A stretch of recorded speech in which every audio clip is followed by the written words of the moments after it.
A 36-year-old woman named Cassandra Wells began an illicit affair with her best friend's 17-year-old son in the quiet suburbs of Canton, Ohio, manipulating the teenager with gifts and promises while his mother remained completely unaware. But 3 months after a violent confrontation that left one person fighting for their life, police discover hidden recordings in an old jewelry box that reveal the shocking truth about what really happened that night and how one family's trust was shattered forever.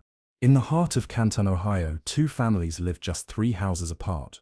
On Birch Avenue, their lives intertwined by years of friendship and shared memories. Rebecca Torres had been best friends with Cassandra Wells since their college days at Kent State University, where they both studied education and dreamed of making a difference in their community. 20 years later, their bond remained as strong as ever, with weekly coffee dates, shared babysitting duties, and endless conversations about everything from work frustrations to family challenges.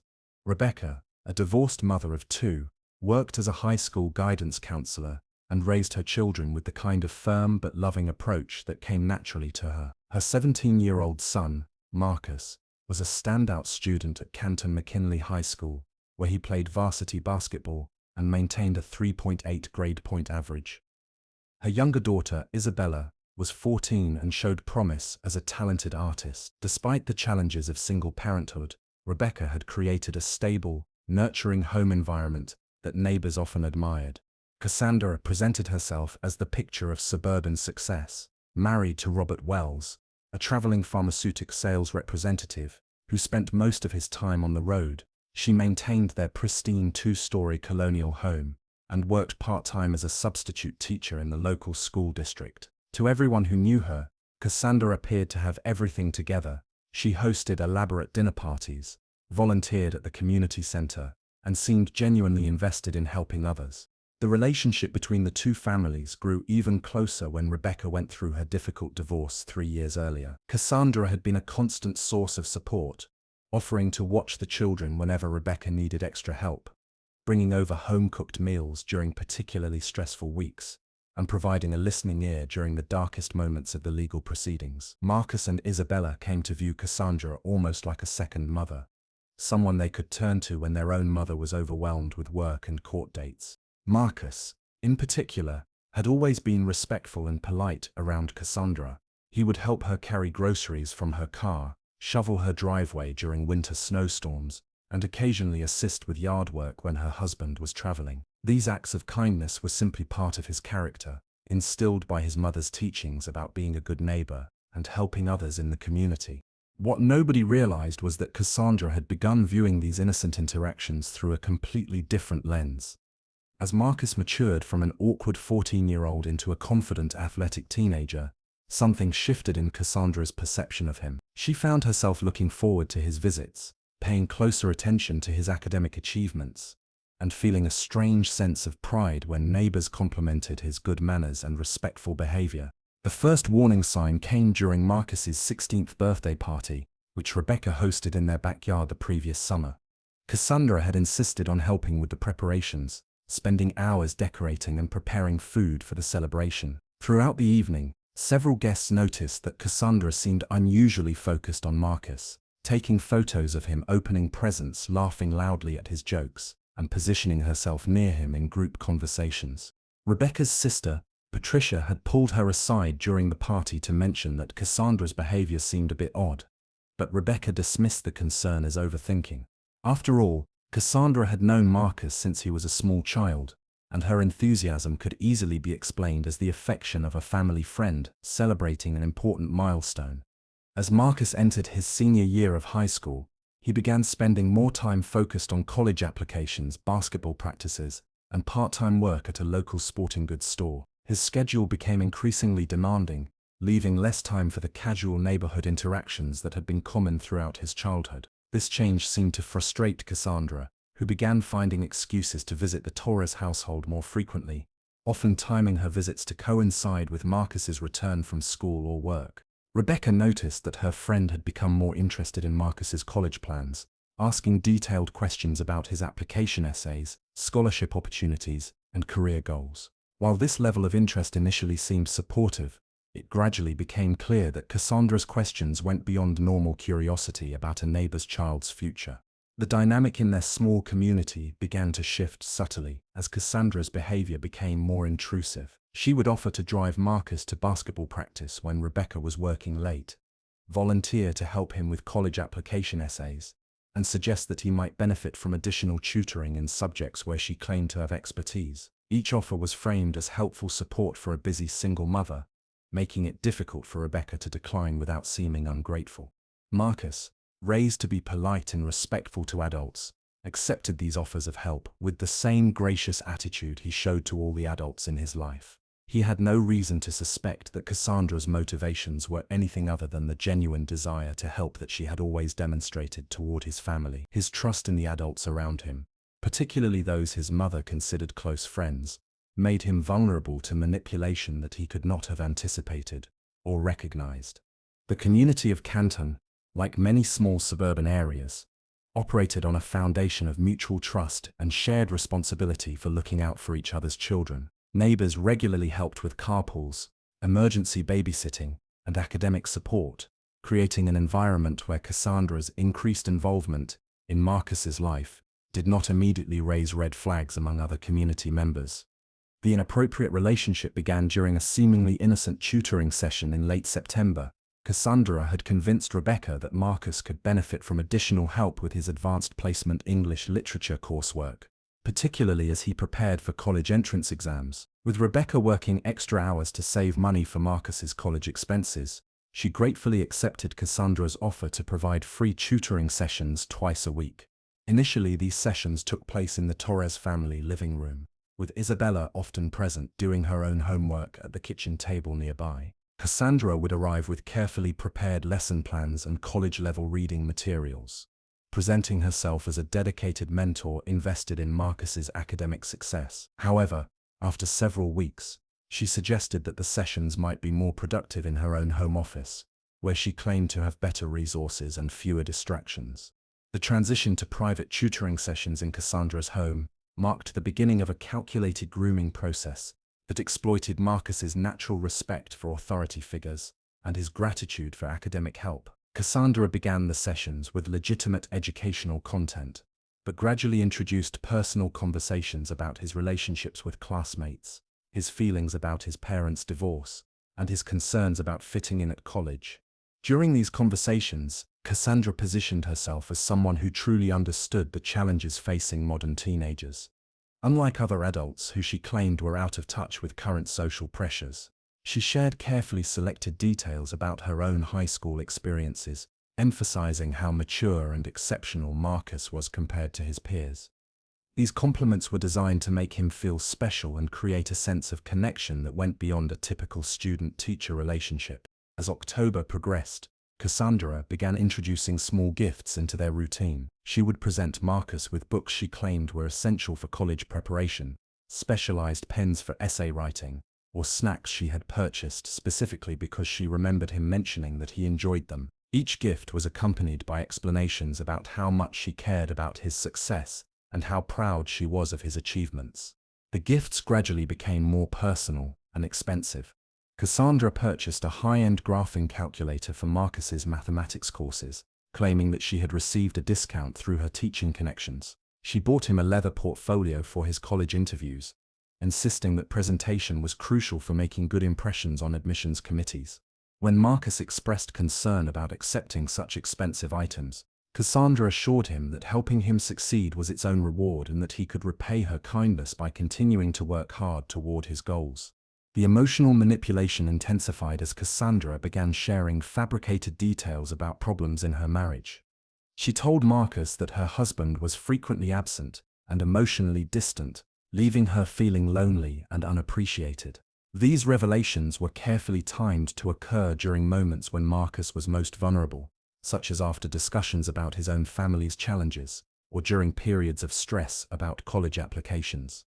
Cassandra framed these conversations as evidence of the special trust she placed in Marcus, emphasizing that he was mature enough to understand adult relationships in ways that most teenagers could not. She praised his emotional intelligence and listening skills, creating a false sense of intimacy that made Marcus feel responsible for providing emotional support to an adult who claimed to need his help.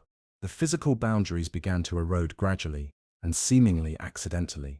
Cassandra would place her hand on Marcus's shoulder while reviewing his essays, sit closer to him on the couch during their sessions, or offer hugs that lasted longer than appropriate for a mentor-student relationship. Each escalation was subtle enough that Marcus, who had been taught to trust adults and respect their authority, did not recognize the inappropriate nature of these interactions.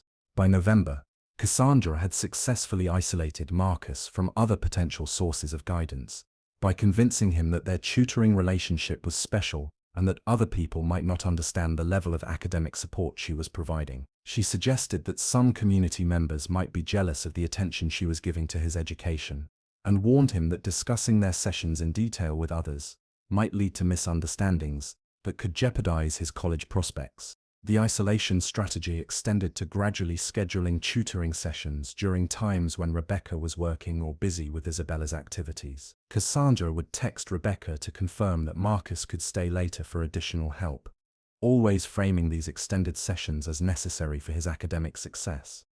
Rebecca, trusting her friend's expertise and grateful for the support, readily agreed to these schedule changes. During one particularly manipulative conversation in late November, Cassandra told Marcus that she had never felt as intellectually connected to another person as she did with him. She claimed that their discussions had helped her rediscover her passion for literature and teaching, and that his insights were far more sophisticated than those of her college-aged students. This false elevation of his intellectual abilities was designed to make Marcus feel uniquely special and deepen his emotional dependence on her validation. The relationship crossed into clearly inappropriate territory during a session in early December, when Cassandra initiated physical contact that could not be explained as accidental or mentorial. She claimed that Marcus seemed tense and offered to massage his shoulders to help him relax, before working on a particularly challenging essay. This physical escalation was accompanied by continued emotional manipulation about their special connection and her claims that she had never felt so understood by another person. Marcus, who had been gradually conditioned to accept increasing levels of inappropriate behavior, did not immediately recognize the predatory nature of Cassandra's actions. His lack of experience with adult relationships, combined with months of careful psychological manipulation, had left him confused about appropriate boundaries and uncertain about how to respond to the situation. The secret relationship continued for several more weeks, with Cassandra using a combination of gifts, emotional manipulation, and threats to maintain control over Marcus. She convinced him that their relationship was evidence of his maturity and sophistication, while simultaneously warning him that other people would not understand their connection and might try to destroy his college prospects if they learned about their private conversations. The carefully constructed web of deception began to collapse on a cold Tuesday evening in mid-January, when Rebecca arrived home unexpectedly early from a parent-teacher conference that had been cancelled at the last minute. She had planned to surprise Marcus and Isabella with takeout from their favorite Chinese restaurant, looking forward to a relaxing family dinner after a particularly stressful week at work. As Rebecca pulled into her driveway, she noticed that the lights were off in her house, which struck her as odd, since Marcus should have been home from his tutoring session with Cassandra by then. She checked her phone and realized that she had not received the usual text message from Cassandra confirming that the session had ended and that Marcus was on his way home. Concerned about the break in their established communication pattern, Rebecca decided to walk over to Cassandra's house to check on the situation. The front of Cassandra's house appeared dark as well, but Rebecca could see a faint light coming from the direction of the home office where the tutoring sessions typically took place. She rang the doorbell and waited, but received no response despite hearing movement from inside the house. After ringing twice more and knocking firmly on the door, Rebecca used the spare key that Cassandra had given her years earlier for emergencies. What Rebecca discovered when she quietly entered the house would shatter her trust and fundamentally alter her understanding of the woman she had considered her closest friend. The sounds she heard coming from the office made it immediately clear that no academic tutoring was taking place. Instead, she found evidence of a sexual relationship between her trusted friend and her teenage son that had clearly been ongoing for an extended period. The confrontation that followed was explosive and traumatic for everyone involved.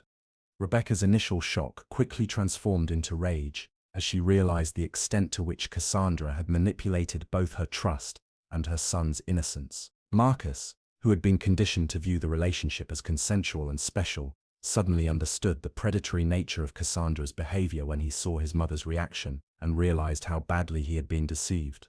Cassandra's response to being discovered revealed the calculating nature of her manipulation. Rather than showing remorse or taking responsibility for her actions, she immediately began trying to shift blame onto Marcus, claiming that he had initiated the relationship and pursued her despite her attempts to maintain appropriate boundaries. She accused Rebecca of being a negligent mother who had failed to properly supervise her son, and suggested that Marcus's behavior was evidence of deeper psychological problems that required professional intervention.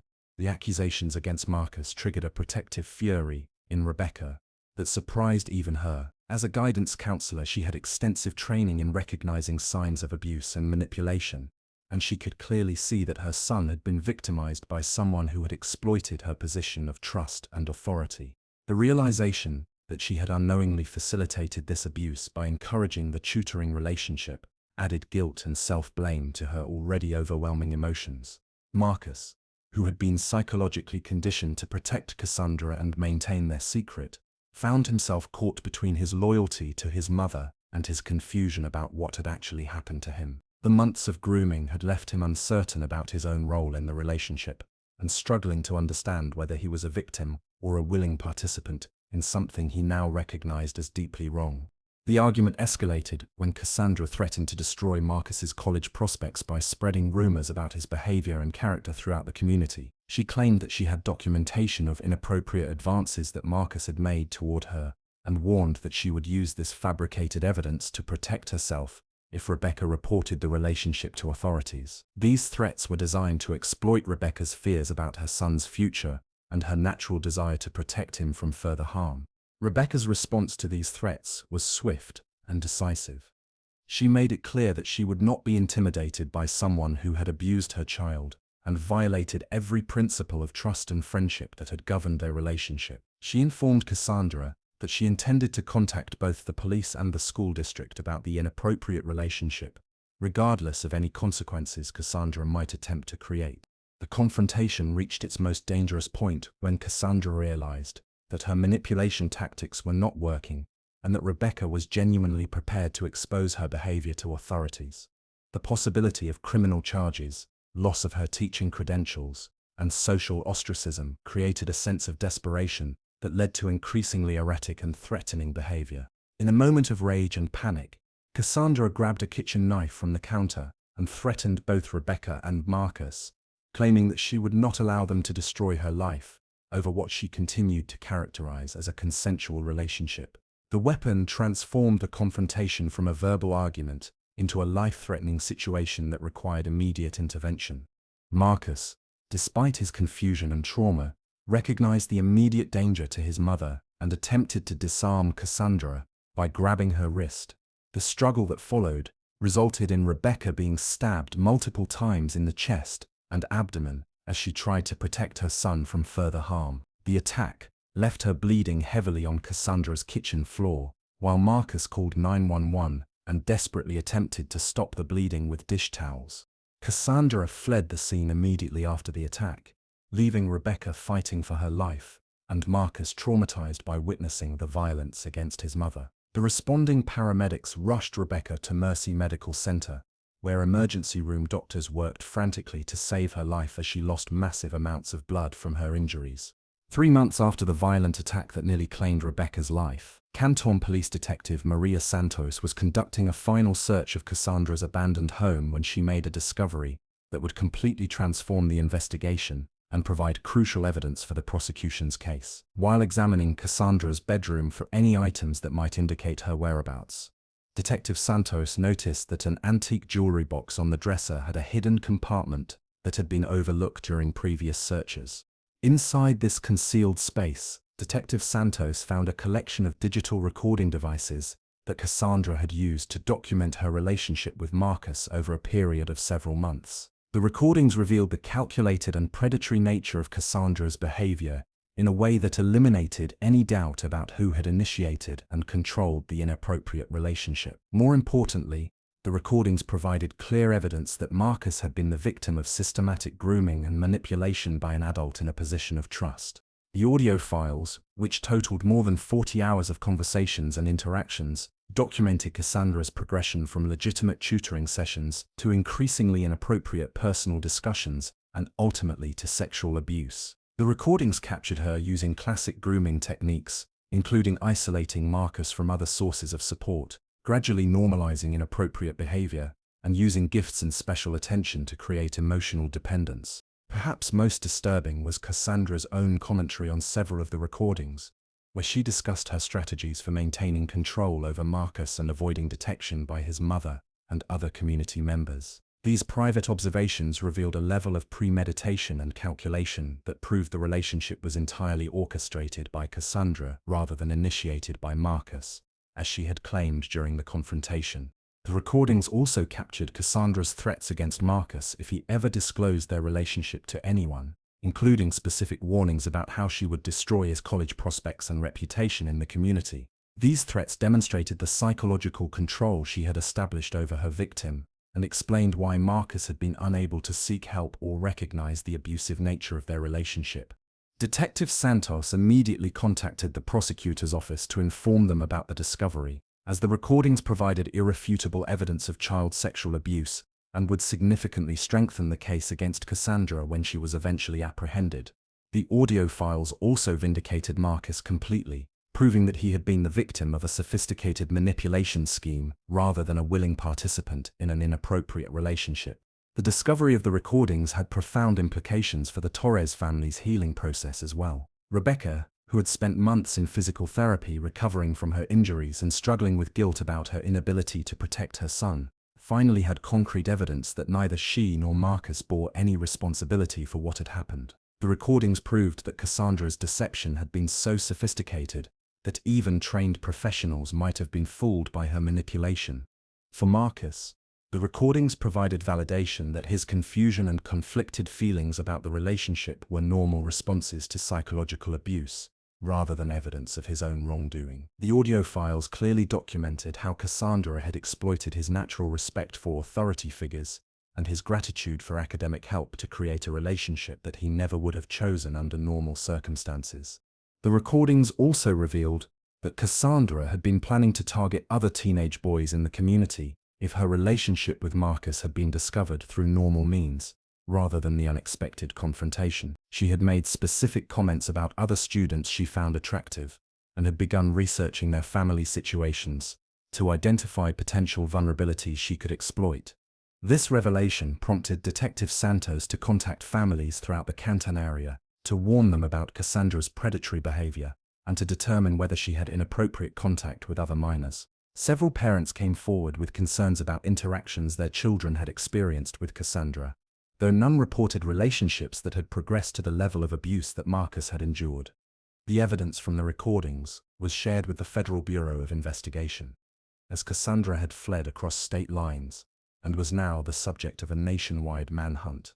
The audio files provided crucial insights into her psychology and behavior patterns that helped federal agents develop a profile for tracking her movements and anticipating her future actions. Meanwhile, Rebecca's physical recovery had progressed remarkably well, though she continued to deal with chronic pain from her injuries and required ongoing physical therapy to regain full mobility in her left arm. The doctors at Mercy Medical Center credited her survival to Marcus's quick thinking in calling for emergency help and his effective first aid efforts that slowed the bleeding until paramedics could arrive.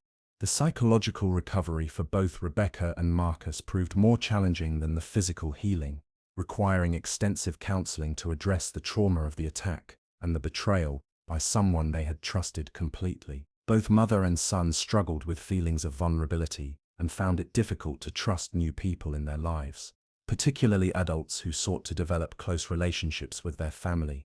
6 months after the attack, the investigation took a decisive turn when Cassandra was apprehended by federal agents at a motel in Phoenix, Arizona, where she had been living under a false identity and working as a cashier at a convenience store. Her capture came as the result of a tip from a motel employee who recognized her from America's Most Wanted, after the case had been featured on the television program.